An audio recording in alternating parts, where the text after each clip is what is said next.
Hi ಎಲ್ಲರಿಗೂ ನಮಸ್ಕಾರ. ಚಾಣಕ್ಯ ಕ್ರಾಂತಿ ಯೂಟ್ಯೂಬ್ ಚಾನಲ್ಗೆ ಎಲ್ಲರಿಗೂ ಸ್ವಾಗತ. ಇವತ್ತಿನ video June 26 GK today current affairs. Question number 1. 17 ವರ್ಷದೊಳಗಿನವರ ಏಷ್ಯನ್ ಕುಸ್ತಿ ಚಾಂಪಿಯನ್ಶಿಪ್ 2024ರಲ್ಲಿ ಭಾರತ ಎಷ್ಟು ಪದಕಗಳನ್ನು ಗೆದ್ದಿದೆ? Option A 11, option B 12, option C 13, option D 14. ಸರಿಯಾದ ಉತ್ತರ ಆಪ್ಷನ್ ಎ 11. ಜೂನ್ 22-24ರವರೆಗೆ ಜೋರ್ಡಾನ್ನ ಅಮ್ಮನ್ನಲ್ಲಿ ನಡೆದ ಅಂಡರ್-17 ಏಷ್ಯನ್ ರೆಸ್ಲಿಂಗ್ ಚಾಂಪಿಯನ್ಶಿಪ್ 2024ರಲ್ಲಿ ಭಾರತೀಯ ಕುಸ್ತಿಪಟುಗಳು 11 ಪದಕಗಳನ್ನು ಗಳಿಸಿದ್ದಾರೆ. ಅದರಲ್ಲಿ 4 ಚಿನ್ನ, 2 ಬೆಳ್ಳಿ, 5 ಕಂಚು. 2023ರ ಚಾಂಪಿಯನ್ಶಿಪ್ ಕಿರ್ಗಿಸ್ತಾನ್ನ ಬಿಸ್ಕೆಕ್ನಲ್ಲಿ ನಡೆಯಿತು.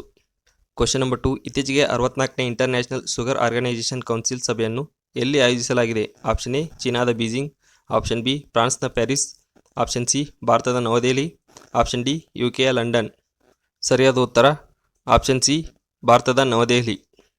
64ನೇ ಇಂಟರ್ನ್ಯಾಷನಲ್ ಶುಗರ್ ಆರ್ಗನೈಸೇಷನ್ ಕೌನ್ಸಿಲ್ ಸಭೆಯು ಜೂನ್ 25, 2024ರಂದು ಹೊಸದೆಹಲಿಯಲ್ಲಿ ಪ್ರಾರಂಭವಾಯಿತು. ಪ್ರಸ್ತುತ ಅಧ್ಯಕ್ಷರಾದ ಭಾರತವು ಆಯೋಜಿಸಿದೆ.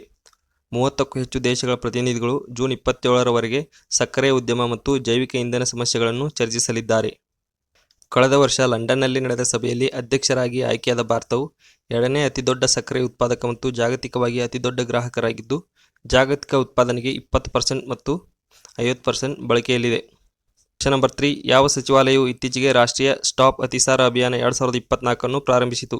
ಆಪ್ಷನ್ ಎ ಗೃಹ ವ್ಯವಹಾರಗಳ ಸಚಿವಾಲಯ, ಆಪ್ಷನ್ ಬಿ ಆರೋಗ್ಯ ಮತ್ತು ಕುಟುಂಬ ಕಲ್ಯಾಣ ಸಚಿವಾಲಯ, ಆಪ್ಷನ್ ಸಿ ಮಹಿಳಾ ಮತ್ತು ಮಕ್ಕಳ ಅಭಿವೃದ್ಧಿ ಸಚಿವಾಲಯ, ಆಪ್ಷನ್ ಡಿ ಕೃಷಿ ಸಚಿವಾಲಯ.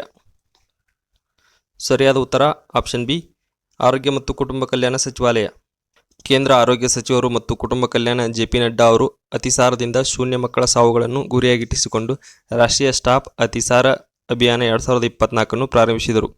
2 ತಿಂಗಳ ಅವಧಿಯು 5 ವರ್ಷದೊಳಗಿನ ಮಕ್ಕಳಿಗೆ ORS ಪ್ಯಾಕೆಟ್ಗಳು ಮತ್ತು ಸತುವನ್ನು ವಿತರಿಸುವುದನ್ನು ಒಳಗೊಂಡಿರುತ್ತದೆ. ರಾಷ್ಟ್ರೀಯ ಜಲಜೀವನ್ ಮಿಷನ್ ಮತ್ತು ಸ್ವಚ್ಛ ಭಾರತ್ ಅಭಿಯಾನದಂಥ ಉಪಕ್ರಮಗಳು ಬಾಲ್ಯದ ಅತಿಸಾರ ಸಾವುಗಳನ್ನು ಕಡಿಮೆ ಮಾಡಿದೆ. ಆರೋಗ್ಯ ಕಾರ್ಯಕರ್ತರನ್ನು ಸಂವೇದನಾಶೀಲಗೊಳಿಸಲು ಮತ್ತು ಅತಿಸಾರ ನಿರ್ವಹಣೆಯನ್ನು ಹೆಚ್ಚಿಸಲು ಒತ್ತು ನೀಡಲಾಗಿದೆ. Question number 4. ಇತ್ತೀಚೆಗೆ NEP ಅಡಿಯಲ್ಲಿ ರಾಜ್ಯದ ಎಲ್ಲ ಜಿಲ್ಲೆಗಳಲ್ಲಿ ಒಂದು ಪ್ರಧಾನಮಂತ್ರಿ ಕಾಲೇಜ್ ಆಫ್ ಎಕ್ಸಲೆನ್ಸ್ ಸ್ಥಾಪನೆಗೆ ಯಾವ ರಾಜ್ಯ ಸರ್ಕಾರವು ಅನುಮೋದನೆ ನೀಡಿದೆ? Option A Uttar Pradesh, option B Haryana, option C Bihar, option D Madhya Pradesh. ಸರಿಯಾದ ಉತ್ತರ ಆಪ್ಷನ್ ಡಿ ಮಧ್ಯಪ್ರದೇಶ್. ಮಧ್ಯಪ್ರದೇಶದಲ್ಲಿ ಜುಲೈ 1ರಂದು ಎಲ್ಲ 55 ಜಿಲ್ಲೆಗಳಲ್ಲಿ ಪ್ರಧಾನಮಂತ್ರಿ ಕಾಲೇಜ್ ಆಫ್ ಎಕ್ಸಲೆನ್ಸ್ ಉದ್ಘಾಟನೆಯಾಗಲಿದೆ. ಮುಖ್ಯಮಂತ್ರಿ ಡಾಕ್ಟರ್ ಮೋಹನ್ ಯಾದವ್ ಅವರು ಹೊಸ ಡ್ರೋನ್ ನೀತಿಯನ್ನು ಘೋಷಿಸಿದರು ಮತ್ತು ವಾಯುಯಾನ, ಕೃಷಿ ಮತ್ತು AI ಉದ್ಯೋಗಾವಕಾಶಗಳಿಗೆ ಬೋಧನೆಯನ್ನು ಹೆಚ್ಚಿಸಲು ಒತ್ತು ನೀಡಿದರು.